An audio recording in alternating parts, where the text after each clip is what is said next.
नमस्कार दोस्तों, आपका एक बार फिर से स्वागत है आपके अपने YouTube channel Bijaniya edu classes में। और हम क्या लेके चल रहे हैं, एसएससी का बैच लेके चल रहे हैं मिशन एसएससी के नाम से। और बैच कौन सा हमारा 40 हार्ड चैलेंज। हम 40 टास्क लेके आएंगे, रीजनिंग की 40 क्लास लेके आएंगे। डे बाय डे आपकी एक क्लास आएगी रीजनिंग की।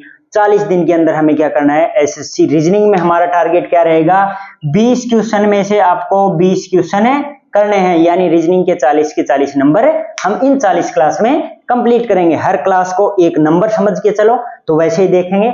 और हमारा डे कौन सा चल रहा है इसका 40 हार्ड चैलेंज का, आज कौन सा दिन है दोस्तों, चौथा दिन है। 3 क्लासें हमने पढ़ी हैं, जिसमें 2 हमारी क्लासें सीरीज से संबंधित थी। तो जिन भी दोस्तों ने सीरीज की क्लास नहीं देखी है वो लोग इसमें जाकर के डिस्क्रिप्शन में आप लोगों को लिंक मिल जाएगा, या फिर आप प्लेलिस्ट में सर्च करोगे तो वहां से आपको मिल जाएगा। तो इनकी सीरीज की क्लासेस देखें। उसके बाद आज हम क्या बात कर रहे हैं, शब्द सादृश्यता की बात कर रहे हैं। पिछली कक्षा में हमने संख्या सादृश्यता की बात की थी। संख्या सादृश्यता के बारे में आप सभी लोगों ने सीख लिया। हमने लगभग 15 क्वेश्चन किए संख्या सादृश्यता से। आज शब्द सादृश्यता से भी हमें इतने ही क्वेश्चन करने की कोशिश करेंगे। आप लोग ऐसे ही जुड़े रहें हमारे साथ, और चैनल को क्या करें, सब्सक्राइब करें, और वीडियो अच्छी लगे तो इसको भी लाइक करें। तो देखिए स्टूडेंट, शब्द सादृश्यता होती क्या है, शब्दों का आपस में संबंध ही क्या होती है, शब्द सादृश्यता होती है। जैसे हम पीछे संख्या सादृश्यता पढ़ के आए। संख्या सादृश्यता में हमने क्या पढ़ा कि 2:4 है, समानुपात 6 क्या होगा। तो हमें एक चीज पता है कि 2 दूनी 4 होते हैं। तो इसी प्रकार से आपको क्या करना है, 6 दूनी 12, या फिर हमको पता है कि 2 में 2 जोड़े तो 4 हो गए। तो वही संबंध यहाँ पे हम लगाएंगे, 6 में 2 जोड़े 8। इसी प्रकार से हम शब्द सादृश्यता को पढ़ेंगे। या फिर 1:A अनुपात B समानुपात C, और आगे आपका पूछा जाए तो क्या होगा, A के बाद क्या आया, B आया, तो C के बाद क्या आएगा, D आएगा। इस पक्ष में जो संबंध है वही इस पक्ष में भी होना चाहिए, वही क्या आपकी सादृश्यता है। इसी को हम शब्दों में लेके चलेंगे। शब्दों में कैसे, एक एग्जांपल से समझते हैं हम। जैसे एक शिक्षक का संबंध किससे होता है, विद्यालय से होता है। उसी प्रकार से एक डॉक्टर का संबंध किससे होगा, तो डॉक्टर का संबंध किससे होगा, आप लोगों को सभी को पता है किससे, अस्पताल से होगा। जिस प्रकार से एक गुलदस्ते में क्या होता है, फूल होता है, उसी प्रकार से एक टीम में क्या होता है, खिलाड़ी होता है। या फिर इसको हम ऐसे कर सकते हैं कि एक फूल क्या होता है, जैसे एक फूल की बात करें, एक फूल क्या है, गुलदस्ता है। तो हम बात करें खिलाड़ी क्या होगा, खिलाड़ी किस में आएगा, टीम में आएगा, है ना। तो फूल जिस प्रकार से गुलदस्ते से संबंधित है, ऐसे खिलाड़ी किससे संबंधित है, टीम से संबंधित है। तो इसी टाइप के क्वेश्चन रहेंगे आपके शब्द सादृश्यता के।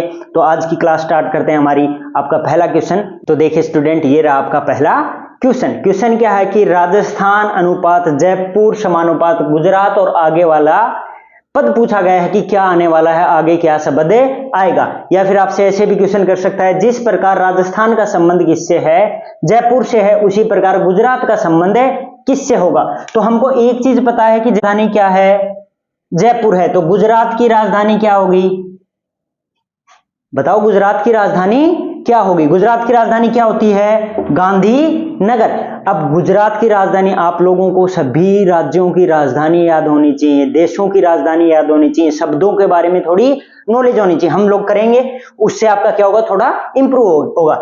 पटना कहाँ की राजधानी है, पटना है बिहार की राजधानी। भोपाल कहाँ की राजधानी है, भोपाल है मध्य प्रदेश की राजधानी। ऐसे सभी राज्यों की राजधानी याद रहनी चाहिए। रांची कहाँ की राजधानी है, झारखंड की राजधानी है। तो इन सभी राजधानियों को याद करेंगे। जैसे हमसे अगर किसके बारे में, बिहार के बारे में पूछा गया होता तो हम किसकी बताते, पटना बताते। जैसे हमारे पास मध्य प्रदेश की पूछी गई होती तो हम क्या बताते, भोपाल बताते। जिस प्रकार हमसे झारखंड की पूछी गई होती तो हम क्या बताते, रांची बताते। तो ये आपका पहला क्वेश्चन का आंसर क्या हो जाएगा, गांधीनगर हो जाएगा। तो देखिए स्टूडेंट ये क्वेश्चन, उसके बाद बात करते हैं नेक्स्ट। तो देखिए स्टूडेंट, अब बात करते हैं क्वेश्चन नंबर 2 की। क्वेश्चन क्या दे रखा है, जिस प्रकार से क्या आकाश पाताल से संबंधित है, उसी प्रकार घरना किससे संबंधित होगी। तो आप लोग, अगर हिंदी आप लोगों को पता है, हिंदी के विलोम शब्द आपको पता है, तो आप लोगों को पता होगा कि आकाश का विलोम क्या होता है, पाताल होता है। तो घृणा का विलोम क्या होता है, घृणा क्या होती है, किसी से द्वेष रखना, घृणा रखना, है ना। तो घृणा का विलोम क्या होता है, घृणा का विलोम होता है प्रेम, होता है प्यार होता है। तो घृणा का विलोम क्या हो जाएगा, प्रेम हो जाएगा। इन ऑप्शंस को भी देखते हैं तो दुख का विलोम क्या हो जाएगा, सुख हो जाएगा। अच्छा का विलोम क्या हो जाएगा, बुरा हो जाएगा। क्रूर का विलोम क्या हो जाएगा, दयालु हो जाएगा। क्रूर जो जिसके अंदर कोई इमोशन नहीं होते वो लोग क्रूर होते हैं, तो उनका क्या हो जाएगा, दयालु हो जाएगा। तो ऐसे आपको सभी के विलोम शब्द भी याद होने चाहिए, जिनसे कि आप क्या कर पाओ, क्वेश्चन को इजीली सोल्व कर पाओ। क्वेश्चन को देखते ही आपको पता चल जाए कि क्वेश्चन में क्या पूछा गया है। पर्यायवाची शब्द है, विलोम शब्द है, राज्य की राजधानी पूछी गई है, या फिर कहीं का शहर पूछा गया है, या फिर कुछ और पूछा गया है। तो इस टाइप के क्वेश्चन भी पूछे जाते हैं। तो इसको देखिए क्वेश्चन को, उसके बाद बात करते हैं नेक्स्ट क्वेश्चन की। तो देखिए दोस्तों, ये रहा आपका क्वेश्चन नंबर 3। क्वेश्चन क्या है कि ताजमहल, आगरा, कुतुब मीनार के बारे में पूछा गया है। हमको क्या पता है कि ताजमहल कहाँ पे है, आगरा में है। तो कुतुब मीनार कहाँ पे होगी, कहाँ पे है कुतुब मीनार, जयपुर में है, उड़ीसा में है, गोवा में है, या फिर दिल्ली में है। कहाँ पे है, दिल्ली में है। तो आप लोगों को ऐसे स्थल भी याद रहने चाहिए जहां पे कोई इमारत या फिर कोई भी पर्यटन के स्थल हैं, तो उनके बारे में आपको क्या होनी चाहिए, नॉलेज होनी चाहिए। तो ताजमहल कहाँ पे है, आगरा में है। कुतुब मीनार कहाँ पे है, दिल्ली में है। ऐसे ही अगर आपसे हवा महल के बारे में पूछा जाए तो हवा महल कहाँ पे है ना। जैसे आपके बारे में आपको पूछा जाए जयगढ़ के बारे में, जयगढ़ कहाँ पे है, तो जयगढ़ कहाँ पे है, ये दोनों कहाँ पे हैं, जयपुर में। तो ऐसे आपको क्या पता होना चाहिए कि ये स्थल कहाँ पे हैं, या फिर ये इमारतें कहाँ पे हैं। तो इनके बारे में भी आपको क्या होनी चाहिए, नॉलेज होनी चाहिए। तो देखिए स्टूडेंट ये क्वेश्चन, उसके बाद बात करते हैं नेक्स्ट क्वेश्चन की। तो देखिए दोस्तों, ये रहा आपका क्वेश्चन नंबर 4 कि भविष्यवाणी करना भविष्य से संबंधित है, तो याद करना किससे संबंधित होगा। देखो, भविष्यवाणी करना एक क्रिया है किसकी, भविष्य की, कि हम भविष्य का क्या कर रहे हैं, भविष्यवाणी कर रहे हैं। उसी प्रकार से याद किस चीज को करते हैं हम, जो चीजें हमारे साथ भूतकाल में हो चुकी हैं या फिर पास्ट में हो चुकी हैं। क्या है कि भविष्यवाणी करना क्रिया है किसकी, भविष्य की है। एक चीज हमको पता चली कि भविष्यवाणी क्रिया किसकी है, भविष्य की। हम भविष्य के बारे में बता रहे हैं, तो याद किसके बारे में करेंगे, हम हमेशा भूतकाल के बारे में याद करेंगे। ये चीज हम क्वेश्चन देखेंगे, उससे हमको समझ में आ जाएगी कि भविष्यवाणी करना। देखो, कुछ लोग क्या करके आ सकते हैं, भूलना करके आ सकते हैं। क्यों, क्योंकि याद हम तभी करते हैं जब भूलते हैं। तो एग्जामिनर क्या करेगा, आपको ऐसे ऑप्शन भी देगा। और ये क्वेश्चन किस में पूछा गया है, एनटीपीसी के एग्जाम में, आरआरबी एनटीपीसी के एग्जाम में 2021 में पूछा गया है। तो हमेशा याद रखेंगे कि संबंध किस प्रकार से स्थापित हो रहा है, संबंध किस प्रकार से स्थापित हो रहा है कि क्रिया है, कब की क्रिया है, भविष्यवाणी कब करते हैं हम, किस चीज की करते हैं भविष्यवाणी, भविष्य की करते हैं। तो याद किस चीज को करेंगे, हमें भूतकाल की चीजों को क्या करेंगे, हमें याद करेंगे। जो हमारे साथ पीछे हो चुका है उसी को तो याद करते हैं, आगे आने वाली चीज को हम कभी याद नहीं कर सकते। हम किसको करेंगे, जो चीजें हमारे साथ पीछे हो चुकी हैं उसको याद करेंगे। सौपन का इससे कोई संबंध नहीं है। सौपन क्या होता है, सौपन चीज अलग होती है। और याददाश्त क्या होती है, याददाश्त को भी कुछ स्टूडेंट कर सकते हैं याद करने से, लेकिन नहीं, यहाँ पे याददाश्त नहीं होगा, नहीं क्या होगा, भूलना होगा। क्या होगा, आपका आंसर है भूतकाले होगा। देखिए इस क्वेश्चन को, उसके बाद बात करते हैं नेक्स्ट क्वेश्चन। तो देखिए दोस्तों, अब बात करते हैं क्वेश्चन नंबर 5 की। क्वेश्चन क्या दे रखा है कि जिस प्रकार समुद्र किससे संबंधित है, तट से संबंधित है, उसी प्रकार किनारा किससे संबंधित है होगा। तो देखिए पहली चीज तो क्या कि समुद्र के जो आसपास का हिस्सा होता है, जो समुद्र के पास का धरातल का हिस्सा होता है, उसको क्या बोला जाता है, तट बोला जाता है। जैसे आप लोगों ने सुना होगा क्या कि समुद्र तट, हमेशा क्या लिखा जाता है, समुद्र तट, यानी समुद्र के पास का धरातल वाला हिस्सा क्या होगा, समुद्र का तट होगा। इसी प्रकार से किनारा किसका तट, किनारा किसका क्या होगा, धरातल होगा। किसके पास का, नदी के पास क्या होते हैं, हमेशा किनारे होते हैं। किनारा हमेशा किसका होगा, नदी का होगा। तो इस प्रकार से आप लोग कर सकते हैं। गंगा भी नदी है, कुछ स्टूडेंट क्या करके आ सकते हैं, गंगा करके आ सकते हैं, लेकिन नहीं, गंगा अकेली के पास किनारा नहीं होता, सभी नदियों के पास किनारा होगा। गंगा भी आ सकती है, जमुना भी आ सकती है, सभी नदियां आ सकती हैं उसके अंदर। तो क्या होगा, किनारा किसका होगा, नदी का होगा। तो ये क्वेश्चन देखिए, उसके बाद बात करते हैं नेक्स्ट। तो देखिए दोस्तों, अब बात करते हैं क्वेश्चन नंबर 6 की। क्या क्वेश्चन दे रखा है कि विद्युत धारा जैसे संबंधित है किससे, एम्पियर से, उसी प्रकार शक्ति किससे संबंधित होगी। तो क्या दे रखा है इस क्वेश्चन में, विद्युत धारा की इकाई, विद्युत धारा को मापने की इकाई क्या होती है, एम्पियर होती है। तो शक्ति को मापने की इकाई क्या होती है, क्या होती है, लीटर। लीटर किसको मापने की इकाई है, आयतन को मापने की इकाई क्या होती है, लीटर होती है। उसके बाद न्यूटन, न्यूटन किसको मापने की इकाई होती है, बल को मापने की इकाई क्या होती है, न्यूटन होती है। उसके बाद बात करें ओम, तो ओम किसको मापने की इकाई होती है? प्रतिरोध को मापने की इकाई क्या होती है? ओम होती है। तो इसी प्रकार वाट को मापने की इकाई क्या होती है? वाट किसकी इकाई होती है? शक्ति को मापने की इकाई होती है। तो आपका आंसर क्या आ जाएगा? वाट आपका आंसर आ जाएगा, है ना। जैसे विद्युत धारा क्या है? विद्युत धारा को किस इकाई के माध्यम से माप सकते हैं? हमें एम्पियर के माध्यम से विद्युत धारा को माप सकते हैं। उसी प्रकार शक्ति को किस माध्यम से माप सकते हैं? वाट के माध्यम से माप सकते हैं। तो आपको ये इकाई भी याद रहनी चाहिए, मापने की इकाई या मात्रक इकाई, इनके बारे में भी आपको क्या होना चाहिए?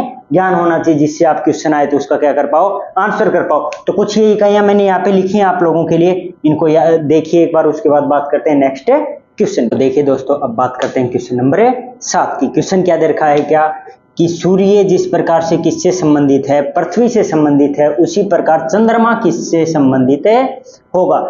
तो सूर्य और पृथ्वी के मध्य क्या संबंध है? कि पृथ्वी क्या करती है? सूर्य की परिक्रमा करती है, पृथ्वी सूर्य के चक्कर लगाती है। तो इसी प्रकार चंद्रमा किसके चक्कर लगाता है?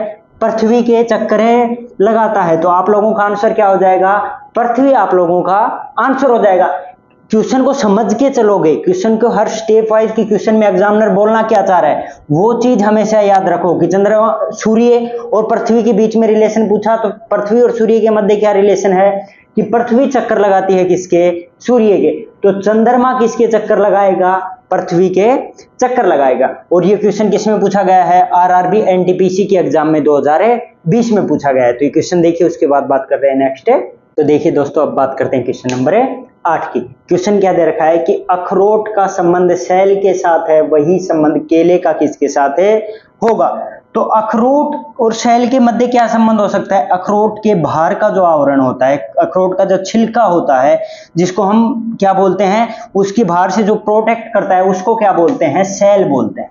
जो अखरोट में खाने वाला भाग होता है वो तो अंदर होता है, जो अखरोट के बाहर वाला भाग होता है उसको क्या बोला जाता है? सेल बोला जाता है। ऐसे ही केले में अंदर खाने वाला भाग और उसके बाहर वाले भाग को क्या बोलेंगे? हमें छिलका बोलेंगे। तो इसका आंसर क्या हो जाएगा? छिलका हो जाएगा, है ना। इस प्रकार से क्या हो जाएगा? आपका ये आंसर हो जाएगा क्या? छिलका। तो देखिए स्टूडेंट इस क्वेश्चन को, उसके बाद बात करते हैं नेक्स्ट क्वेश्चन। देखिए दोस्तों, अब बात करते हैं क्वेश्चन नंबर 9 की। क्वेश्चन क्या दे रखा है? कि दयालु जिस प्रकार से किससे संबंधित है? परोपकारी से संबंधित है, उसी प्रकार विलापी किससे संबंधित होगा? विलापी मतलब विलाप करने वाला, रोने वाला। तो दयालु क्या करता है? परोपकार करता है। दयालु व्यक्ति क्या करेगा? परोपकार करेगा। तो रोएगा कौन? विलाप कौन करेगा? जो व्यक्ति क्या होगा? दुखी होगा, वो क्या करेगा? विलाप करेगा, है ना। तो इसका आंसर क्या हो जाएगा? दुखी हो जाएगा। और ये क्वेश्चन किस में पूछा गया है? एसएससी स्टेनो 2019 के एग्जाम में पूछा गया है। तो इस प्रकार से आप लोग देख करके पता लगा सकते हैं कि दयालु क्या करता है? परोपकार करता है। दयालु व्यक्ति क्या हो सकता है? परोपकारी हो। तो विलापी व्यक्ति कौन होगा? दुखी व्यक्ति क्या करेगा? विलाप करेगा। तो ये आपका क्वेश्चन नंबर 9 कंप्लीट हो गया। अब बात करते हैं, तो देखिए दोस्तों, अब बात करते हैं क्वेश्चन नंबर 10 की। क्वेश्चन क्या दे रखा है? कि कबूतर जिस प्रकार से किससे संबंधित है? शांति से संबंधित है, उसी प्रकार सफेद झंडा किससे संबंधित है? तो कबूतर प्रतीक होता है किसका? शांति का प्रतीक होता है। कबूतर को किसका प्रतीक माना जाता है? शांति का प्रतीक माना जाता है। ऐसे ही सफेद झंडा प्रतीक माना जाता है किसका? आत्म समर्पण का प्रतीक माना जाता है। आप लोगों ने देखा होगा, मूवी वगैरह में देखा होगा कि जब क्या हो रहा हो, युद्ध चल रहा हो और आगे वाला कोई सफेद झंडा दिखाए, इसका मतलब क्या होता है? कि वो समर्पण कर रहा है ना, वो अपने हथियार डाल रहा है। तो सफेद झंडा क्या होता है? आत्म समर्पण का प्रतीक होता है। इसी प्रकार से हरा रंग क्या होता है? हरियाली का प्रतीक होता है। केसरिया क्या होता है? बहादुरी का प्रतीक होता है। तो यही सब क्या होते हैं? कलर या फिर किसी वस्तु को हमने क्या मान लिया? प्रतीक मान लिया। तो कबूतर को प्रतीक क्या होता है? कबूतर किसका प्रतीक है? शांति का प्रतीक है। उसी प्रकार सफेद झंडा प्रतीक किसका होगा? आत्म समर्पण का प्रतीक होगा या हथियार डालने का प्रतीक होगा, है ना। तो वो क्या है? आत्म समर्पण, सफेद झंडे से रिलेट करेगा। अब ये क्वेश्चन हो गया कंप्लीट। उसके बाद बात करते हैं नेक्स्ट क्वेश्चन। तो देखिए दोस्तों, अब बात करते हैं क्वेश्चन नंबर 11 की। क्वेश्चन नंबर 11 तो क्या दे रखा है क्वेश्चन नंबर 11 में? कि जिस प्रकार खिलाड़ी टीम से संबंधित है, उसी प्रकार जहाज किससे संबंधित होगा? खिलाड़ी टीम से किस प्रकार संबंधित है? कि खिलाड़ी टीम का क्या होता है, एक अंग होता है, उसमें उस जैसे खिलाड़ी और भी होते हैं। तो ऐसी जगह जहां पे बहुत सारे क्या हों, जहाज हों एक जैसे, है ना, उस चीज का संबंध इन दोनों से क्या हो जाएगा, फिर मैच कर जाएगा।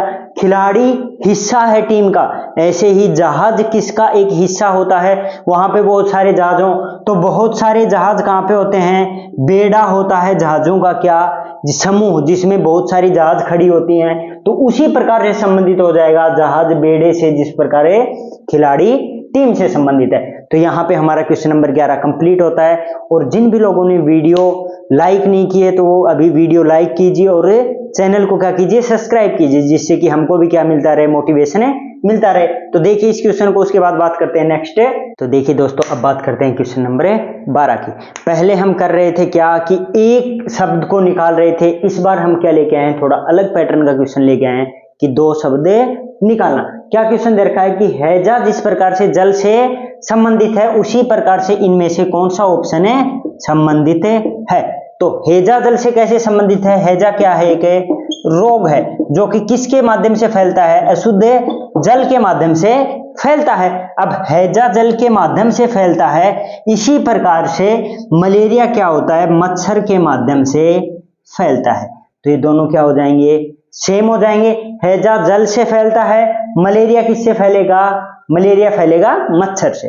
तो आप लोगों का ये रहा क्वेश्चन नंबर 12। अब तो देखिए दोस्तों, अब बात करते हैं क्वेश्चन नंबर 13 की। हमारे कितने क्वेश्चन हो चुके हैं, 12 क्वेश्चन हो चुके हैं। हम बात कर रहे हैं अब क्वेश्चन नंबर 13 की। क्या क्वेश्चन दे रखा है कि जिस प्रकार कैंची क्या है, कपड़े से संबंधित है, उसी प्रकार से इनमें से कौन सी वस्तु दूसरी वस्तु से संबंधित है। हमसे पूछा गया कैंची कपड़े से, तो कैंची का काम क्या होता है, कैंची कपड़े को काटने का काम करती है। कैंची और तो कुछ काम आएगी नहीं, कैंची क्या काम करेगी कपड़े के लिए, कपड़े को काटने के लिए कैंची का उपयोग करेंगे। तो अब देखते हैं ऑप्शन में, लेखनी क्या करेगी, लेखनी स्याही के द्वारा लेखनी लिखी जाती है, काटती नहीं है ना।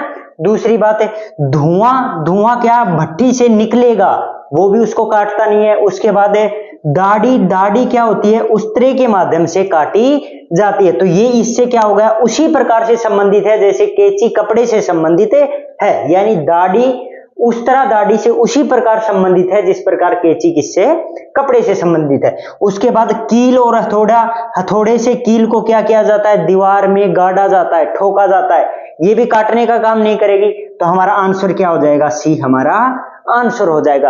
आप लोग अगर प्रैक्टिस करोगे तो आप लोग क्वेश्चंस को बहुत फास्ट कर पाओगे। तो इसीलिए आप ज्यादा से ज्यादा क्या कीजिए, क्लास देखा कीजिए, मेरी नहीं तो किसी और सर की देख लीजिए। अगर आपको एसएससी जीडी क्लियर करना है तो आप जितने बैक ईयर की क्वेश्चन करोगे या फिर जितने आप लोग क्वेश्चन करोगे तो आपका एग्जाम अपने आप निकल जाएगा। आपको एग्जाम में ज्यादा समय नहीं है, आपके मात्र कितने 2 महीने हैं, फरवरी मध्य में तो आपका एग्जाम क्या हो जाएगा, स्टार्ट हो जाएगा। जो एसएससी ने डेट दी है, एसएससी ने जो कैलेंडर जारी किया उसके हिसाब से तो फरवरी मार्च में आपकी क्या होनी है, एग्जाम होनी है। तो आपके 2 महीने तो बचे भी नहीं है अब। तो जितने क्वेश्चन आप लोग कर पाए उतने क्वेश्चन करने की क्या कीजिए, कोशिश कीजिए। तो देखिए क्वेश्चन, उसके बाद बात करते हैं नेक्स्ट क्वेश्चन की। दोस्तों अब बात करते हैं क्वेश्चन नंबर 14 की। क्वेश्चन क्या दे रखा है कि जिस प्रकार से पूर्व संबंधित है किससे, दिशा से, उसी प्रकार ग्रीष्म ऋतु किससे संबंधित होगी। तो ये क्वेश्चन आप लोगों के लिए होमवर्क है। तो सभी स्टूडेंट क्या करें, इन क्वेश्चंस का आंसर किस में दें, कमेंट बॉक्स में दें, कि हमें भी पता चले कि आप लोगों ने कितना पढ़ा है। हम सेकंड क्लास लेके, क्लास चल रही है आपकी ये किस चीज की, सादृश्यता की, तो आपने कुछ सादृश्यता में सीखा भी है या फिर नहीं। तो क्वेश्चन बहुत इजी है और क्वेश्चन पूछा गया है एसएससी 10+2 के एग्जाम में, कब 2021 में। सिर्फ आपको ये फाइंड करना है कि पूर्व जिस प्रकार से दिशा से संबंधित है उसी प्रकार ग्रीष्म ऋतु किससे संबंधित होगी। तो इस क्वेश्चन का आंसर सभी दोस्त क्या देंगे या फिर सभी स्टूडेंट्स क्या देंगे, आंसर है कमेंट बॉक्स में इसका आंसर है देंगे। तो देखिए आप इस क्वेश्चन को, उसके बाद बात करते हैं नेक्स्ट क्वेश्चन। तो देखिए दोस्तों अब बात करते हैं क्वेश्चन नंबर 15 की। हमने क्या क्या पढ़ लिया सादृश्यता में, पहले तो ये बात करते हैं हमने क्या पढ़ा, संख्या सादृश्यता पढ़ी, उसके बाद हमने शब्द सादृश्यता पढ़ी। अब अंग्रेजी वर्णमाला के आधार पे भी आप लोगों से सादृश्यता के क्वेश्चन पूछे जा सकते हैं। तो कुछ क्वेश्चंस की बात किस पे करेंगे, अंग्रेजी वर्णमाला के आधार पे करेंगे। तो जब भी अंग्रेजी वर्णमाला के आधार पे क्वेश्चन आए, आपकी अंग्रेजी वर्णमाला पे आधारित कुछ प्रश्नावलियां भी हैं या फिर जो हमने सीरीज पढ़ी है उसमें भी अंग्रेजी वर्णमाला से आधारित क्वेश्चन आप लोगों से पूछे जा सकते हैं। तो इसको याद रखने के लिए सबसे पहले आप लोग क्या करोगे, कि एक फॉर्मूला याद रखो, EJOTY।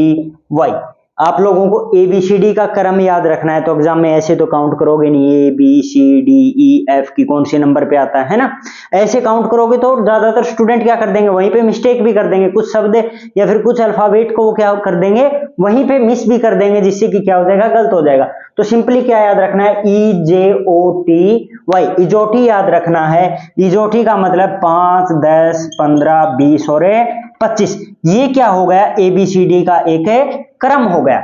सभी लोग यही फॉर्मूला यूज करते हैं, तो हम भी क्या करेंगे, यही फॉर्मूला यूज करेंगे, है ना। तो एक ट्रिक टाइप में हो गया इजोटी। तो आप इससे निकाल कैसे सकते हो, जैसे आपको F दिया गया, तो F कब आता है, E के बाद आता है, ABCDE के बाद क्या आता है, F। तो आपको पता है E 5 पे है, तो F कितने पे होगा, 6 पे हो जाएगा। तो आप लोगों के लिए इजी हो गया। अब आपके I पूछा गया, तो I आपको पता है IJ, I के बाद J आता है, तो I कौन से नंबर पे हो गया, 9 नंबर पे हो गया।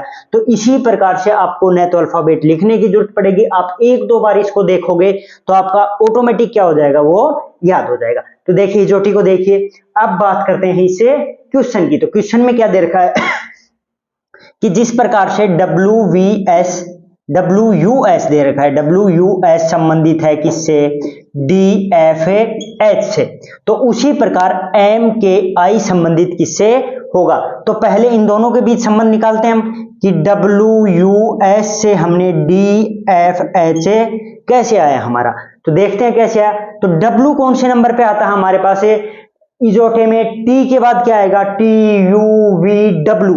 तो कौन से नंबर पे आएगा W, 23वें नंबर पे क्या आता है, W आता है। उसके बाद T के बाद TU, 21वें नंबर पे क्या आता है, U आता है। S कितने नंबर पे आता है,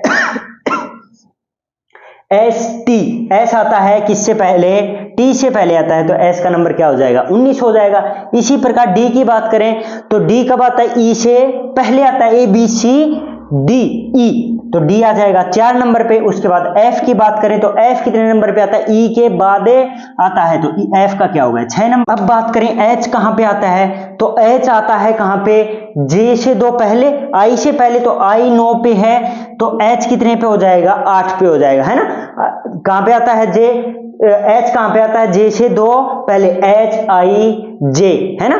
तो अब क्या हो गया हमारे पास, ये क्या हो गए, इनका हमने निकाल लिया कि अल्फाबेट कौन कौन से नंबर पे आते हैं। तो यहां से देखने से हमको एक चीज लग रही है कि 23 और 4 27, 21 और 6 27, 19 और 8 है क्या, 27। मतलब W का उल्टा क्या होता है, D होता है। आप लोग अगर अल्फाबेट वाली प्रश्नावली को, अंग्रेजी वर्णमाला वाली प्रश्नावली को बार बार करोगे, या फिर इनमें भी आप उनका यूज करोगे, तो आपके अल्फाबेट क्या हो जाएंगे, कंठस्थ याद हो जाएंगे। तो उससे आपको क्या नहीं होगी, ज्यादा प्रॉब्लम नहीं होगी। W से क्या हो गया, D क्या है, W का अपोजिट है, 27वें नंबर पे है। U क्या है, F का अपोजिट है। और S क्या है, H का अपोजिट है। S किसका, H का अपोजिट है। तो अब क्या देखना हमको, MKI का अपोजिट क्या होगा, क्या होगा। तो M कौन से नंबर पे आता है, 13वें नंबर पे आता है। तो हमको निकालना है, पहली चीज ही देख लेते हैं हम। ऐसे क्वेश्चन में हमेशा ऑप्शन के पहला चीज आते ही देख लेना कि M का अपोजिट क्या है, N है। तो N जिस भी ऑप्शन में है वो क्या हो जाएगा, आपका आंसर हो जाएगा। तो N एकमात्र इसी ऑप्शन में हमारे पास, तो वो क्या हो गया, हमारा आंसर हो गया। तो हमको ज्यादा टाइम भी वेस्ट नहीं हुआ। लेकिन यहां पे हम क्या करते हैं, क्वेश्चन को और आगे देखते हैं। तो के कौन से नंबर पे आता है, एबीसीडी में 11वें नंबर पे क्या आता है, के आता है। जे के बाद क्या आएगा, के आएगा। अब 11 का उल्टा कितना करना पड़ेगा हमें, 16वें नंबर पे क्या आता है एबीसीडी में, 15वें पे क्या आता है, ओ आता है, MNOP। तो 16वें नंबर पे क्या आ गया, पी आ गया। ठीक है, तो अब के का उल्टा क्या हो गया, पी हो गया। अब आई आता है कौन से नंबर पे, 9वें नंबर पे आता है। तो 9वें नंबर पे आई आ गया, तो हमें कौन सा नंबर निकालना है, यहाँ पे 18वां नंबर निकालना है। तो 18वें नंबर पे कौन सा आएगा, 20वें नंबर पे क्या हमारे पास है, टी है। तो टी से 2 पहले कौन सा अक्षर आता है हमारे पास, MNOPQR। आर कौन से नंबर पे आता है, 18वें नंबर पे आता है। तो आर भी ऑप्शन हो गया हमारा। तो इन क्वेश्चन को आप क्या कर सकते हो, ऐसे इजी तरीके से सोल्व कर सकते हो। एक तो आपके पास क्या हो गया, इजोटे का एक फॉर्मूला हो गया जिससे कि आप क्या कर सको, इस क्वेश्चन को निकाल सको। दूसरी चीज, अगर आपको रिवर्स अक्षर याद रखने हैं, ABCD के उल्टे अक्षर याद रखने हैं, तो उसके लिए क्या करते हैं, हमें एक तरीका देखते हैं, आप लोगों को ट्रिक के माध्यम से याद करने का तरीका देखते हैं कि जिससे कि क्या रहे, आपको इजी रहे। तो देखिए, पहले तो हम क्या देखेंगे कि अक्षर को याद रखने का या फिर अल्फाबेट को याद रखने के लिए, क्रम को याद रखने के लिए इजोटे याद रखना क्या है, मोस्ट इंपॉर्टेंट है। तो अभी ABCD EFGHIJKLM, M कौन से नंबर पे आता है ABCD में, 13वें नंबर पे आता है। तो M तक की ABCD हो गए हमारे पास। अब M के बाद N, M के बाद NOPQRSTUVWXY और Z। ये क्या हो गई ABCD। ए के अपोजिट क्या होगा, हमेशा Z होगा। B के अपोजिट क्या होगा, Y होगा। C के अपोजिट क्या होगा, X होगा। D के अपोजिट क्या होगा, W होगा। E के अपोजिट क्या होगा, E के अपोजिट V होगा। F के अपोजिट क्या होगा, U होगा। और G के अपोजिट क्या होगा, T होगा। H के अपोजिट S होगा। I के अपोजिट R होगा। J के अपोजिट Q होगा। K के अपोजिट P होगा। L के अपोजिट O होगा। और M के अपोजिट N होगा। तो इनको याद कैसे कर सकते हो आप, A का अपोजिट Z होगा, तो इसको हम लोग कॉमन भाषा में बोलते हैं क्या, A to Z। तो आप लोगों को याद रह जाएगा A का अपोजिट क्या है, Z है। B को याद रखने के लिए आप लोग क्या याद रख सकते हो, B को बॉय याद रख लो, BOY, बॉय। B पहला अक्षर, Y लास्ट अक्षर, मतलब B का अपोजिट क्या हो गया, बॉय हो गया। अब CX को याद रखने के लिए आप अपने तरीके से कुछ भी बना सकते हो, कोई भी शॉर्ट ट्रिक बना सकते हो, है ना। जैसे हम CX याद कर लेते हैं, है ना। CX से क्या हो गया, C का अपोजिट X हो गया। DW को कैसे याद रख सकते हैं, ड्यू, बहुत सारे बच्चे पीते हैं ना, बहुत सारे दोस्त क्या करते हैं, ड्यू बहुत ज्यादा पीते हैं, तो वो क्या याद रखें, ड्यू याद रख सकते हैं। EV का कैसे, E1 याद रख सकते हैं, E1 में E का अपोजिट क्या हो गया, V हो गया। FU को हम फन के माध्यम से याद रख सकते हैं, FU हो गया। GT को हम GT रोड होती हैं बहुत सारी, है ना, सभी सिटीज में क्या होते हैं, GT रोड होते हैं, तो इसको GT रोड के नाम से याद रख सकते हैं हम। HS को हम कैसे याद रख सकते हैं, H हाईवे, स्टेट हाईवे याद रख लो, है ना, स्टेट हाईवे। S और H हो गया आपका, दोनों क्या हो गए, अपोजिट हो गए। उसके बाद IR को याद रखना हमको, IR को याद रखने के लिए इंडियन रेलवेज याद रख लो, है ना, इंडियन रेलवे, क्योंकि बहुत सारे बच्चे इंडियन रेलवे की भी तैयारी कर रहे होंगे, तो उनको याद रहेगा इंडियन रेलवे। उसके बाद JQ के लिए क्या बना सकते हैं हम, जंगल ट्विन बना सकते हैं। KP के लिए क्या बना सकते हैं, कपिल बना सकते हैं। KP के लिए जैसे कपिल शर्मा का शो आता है, या फिर जो क्रिकेट देखने वाले लोग हैं उनको याद होगा कि कपिल देव, तो उनके लिए क्या बना सकते हैं, KP बना सकते हैं। LO के लिए क्या बना सकते हैं, लॉन्ग बना सकते हैं, LO। MN के लिए क्या बना सकते हैं हम लोग, मोबाइल नंबर बना सकते हैं ना, MN के लिए क्या बना सकते हैं, मोबाइल नंबर बना सकते हैं। तो इस प्रकार से आप अल्फाबेट के क्या अपोजिट अक्षर्स को निकाल सकते हैं। तो हमारे क्वेश्चन नंबर 15 खत्म हो गया। अब बात करते हैं नेक्स्ट क्वेश्चन की। तो देखिए दोस्तों, अब बात करते हैं क्वेश्चन नंबर 16 की। क्वेश्चन नंबर 16 में क्या दे रखा है कि PURSE UPRS से जिस प्रकार संबंधित है, उसी प्रकार RAZOR से क्या संबंधित होगा। तो इन ऑप्शन में आपको क्या करना है, उसको फाइंड करना है। और ये SSC GD के एग्जाम में पूछा गया क्वेश्चन है 2018 में। तो मैंने आप लोगों को पिछले क्वेश्चन में क्या बताया था कि आप लोगों को इजोटे याद रहना चाहिए। एक तो अगर आप अंग्रेजी वर्णमाला से रिलेटेड क्वेश्चन कर रहे हैं कुछ भी, तो आपको इजोटे याद रहना इंपॉर्टेंट है। क्यों, क्योंकि आप लोग अंग्रेजी वर्णमाला के अक्षरों का सभी का क्रम याद रखना थोड़ा क्या है, डिफिकल्ट होता है। तो इस प्रकार से हम क्या करेंगे, इजोटे से थोड़ा इजी बन जाता है। दूसरी चीज, आपको अपोजिट अक्षर की ट्रिक भी याद होनी चाहिए। सभी बच्चे अपने अपने हिसाब से क्या बना ले, ट्रिक बना ले जो उनको सुटेबल लगे। किसी बच्चे का नाम याद है तो उस नाम के आधार पे हम ट्रिक बना सकते हैं, उसमें अगर दोनों अक्षर आ रहे हैं, है ना। जैसे MN की ट्रिक बनानी है, किसी का दोस्त है मोहन, किसी का दोस्त है, तो M भी आता है N भी आता है। तो इससे क्या होता है कि इजी हो जाता है। तो सभी बच्चे अंग्रेजी वर्णमाला को याद करने का अपना अपना एक तरीका बना लीजिए, जिससे कि आपके आने वाले क्वेश्चन, क्योंकि सीरीज वाली पर्सनालिटी से भी आपके क्वेश्चन पूछे जा सकते हैं अंग्रेजी वर्णमाला से रिलेटेड। दूसरा सादृश्यता वाले क्वेश्चन भी पूछे जाएंगे। तीसरे किसी और चीज से भी पूछे जा सकते हैं, अंग्रेजी वर्णमाला वाली प्रश्नावली से, अल्फाबेट वाली प्रश्नावली से भी पूछे जा सकते हैं। तो देखिए हम बात करते हैं क्वेश्चन नंबर 16 की। तो इनके बीच में संबंध निकालने के लिए पहले तो क्या देखेंगे कि ये बन कैसे रहा है, बन रहा है उस चीज को देखने के लिए पहले क्या करेंगे, इसको नोट डाउन करेंगे। तो देखिए PURSE, UPRES, तो एक चीज दिखाई दे रही कि R तो बीच में क्या है, दोनों में कॉमन है, और U को पहले नंबर पे और पहले को दूसरे नंबर पे, E को लास्ट को सेकंड लास्ट पे और सेकंड लास्ट को लास्ट पे, ऐसे कर रखा है। तो इसी माध्यम से हम इसको क्या लिख सकते हैं, RAZOR। तो Z का तो बीच में क्या रहेगा, Z रहेगा। R कहां पे आ जाएगा, Z के पास आ जाएगा। A कहां पे चले जाएगा, पहले चले जाएगा। अब R पहले आ गया, O लास्ट में चला गया। तो ARZRO, तो क्या आंसर हो जाएगा आपका, ARZRAO। तो ये रहा आपका क्वेश्चन का आंसर। तो इस प्रकार से आप क्या कर सकते हैं, सादृश्यता के क्वेश्चन कर सकते हैं। तो किसी भी बच्चे की अगर कोई क्वेरी हो तो आप लोग कमेंट बॉक्स में बता सकते हैं कि हमें ये समझ में नहीं आया, या फिर इसको फिर दोबारा से बताएं, तो मैं किसी और वीडियो में आपको उस क्वेश्चन को बताने की कोशिश करूंगा। तो आज की क्लास को हम यहीं खत्म करते हैं। आज हमारा कौन सा था, 40 हार्ड चैलेंज का कौन सा दिन, हमारा 4th डे था आज। तो आज हमने सादृश्यता को कंप्लीट कर लिया। हमारी 2 प्रश्नावलियां एसएससी के हिसाब से कंप्लीट हो चुकी हैं। कौन कौन सी, एक तो सीरीज और दूसरी सादृश्यता या समरूपता बोल सकते हैं इसको। तो जिन भी स्टूडेंट्स ने अभी तक चैनल को सब्सक्राइब नहीं किया है वो लोग क्या करें, चैनल को सब्सक्राइब करें और दूसरा वीडियो को लाइक भी करें। तो थैंक यू स्टूडेंट।